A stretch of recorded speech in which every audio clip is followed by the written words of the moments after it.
ఎక్కడికక్కడ పంటలు ఎండిపోతున్నాయి.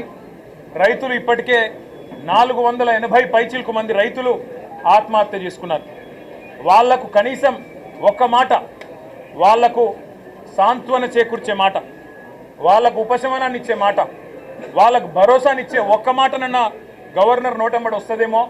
పంటలు ఎండిపోకుండా కాపాడుతాం, నీళ్ళు ఇస్తాం, బుద్ధి తెచ్చుకున్నాం, ఇకనైనా బుద్ధితో మెదులుతామని చెప్పి ఒక్క మాటన్నా చెప్తారేమో అనుకున్నాం. ఒక్క మాట కూడా వారి నోటెంబడ రాలేదు. అసలు ఈరోజు వరకు రాష్ట్రంలోని ఏ గ్రామంలో కూడా 25 నుంచి 30% మించి రుణమాఫీ జరగలేదు. ఇది నిర్వివాదం. ఇది మేము శాసనసభలో పోయిన సమావేశాల్లోనే అడిగినాం. ముఖ్యమంత్రి గారు సొంత ఊరికి పోదామా, సొంత నియోజకవర్గానికి పోదామా, ప్లేసు డేటు టైము మీ ఇష్టం, ఊరు కూడా మీ ఇష్టం. ఒక్క ఊళ్ళే 100% రుణమాఫీ అయితే మేమందరం రాజీనామా చేసిపోతామని చెప్పి కూడా చెప్పినాం. కానీ మళ్ళీ ఈరోజు గవర్నర్ గారి నోటెంబడ రుణమాఫీ అయిపోయింది, లక్షలాది మంది రైతులు సంతోషంగా ఉన్నారు అని చెప్పి అబద్ధాలు చెప్పించి గవర్నర్ గారి స్థాయిని కూడా దిగజార్చి ఈ కాంగ్రెస్ ప్రభుత్వం మళ్ళొక్కసారి తన భ్రష్టత్వాన్ని, తన నీచత్వాన్ని బయటపెట్టుకుంది. పెట్టుబడి సాయం అందని రైతులు రుణమాఫీ కాక, పెట్టుబడి సాయం జరగక, కేసీఆర్ గారి టైంలో ఉండే రైతు బంధును కూడా కనీసం అమలు చేసే పరిస్థితి లేక ఆగమాగమైపోతుంటే ఇవాళ రైతు బంధు మొత్తం అందింది.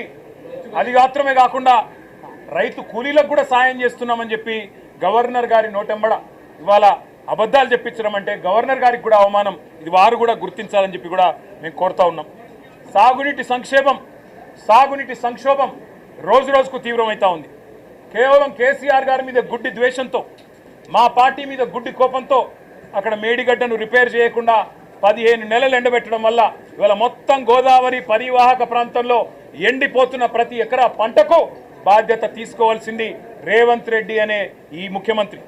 రేవంత్ రెడ్డి అనే చేతగాని ముఖ్యమంత్రి వల్ల ఈరోజు రాష్ట్రంలో లక్షలాది ఎకరాల్లో పంటలు ఎండిపోతుంటే, ఆ పంట ఎండిపోయి అవస్థలు పడుతున్న రైతులు, తమ పొలాన్ని నిప్పు పెట్టుకుంటున్న రైతులు, తమ పొలంలో ఇలా గొర్రెలను మేకలను మేపుతున్న రైతులు వాళ్ళు ఎదురు చూసిండ్రు గవర్నర్ గారి ప్రసంగం నుంచి.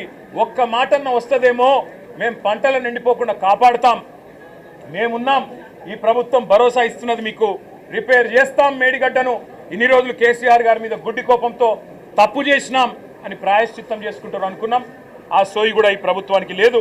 కనీసం ఒక్క మాట మాత్రంగా కూడా ఎండుతున్న పంటలు, సాగునీటి సంక్షోభం, 480 మంది రైతుల ఆత్మహత్యలు, వాటి గురించి ఒక్క మాట కూడా మాట్లాడకపోవడం అంటే రేవంత్ రెడ్డి ప్రభుత్వం యొక్క ప్రాధాన్యతలు ఎట్లా ఉన్నాయో దీన్ని బట్టే అర్థం చేసుకోవచ్చు. ఇవాళ భారతదేశంలో బహుశా ఏ రాష్ట్ర సెక్రటేరియట్లో జరగని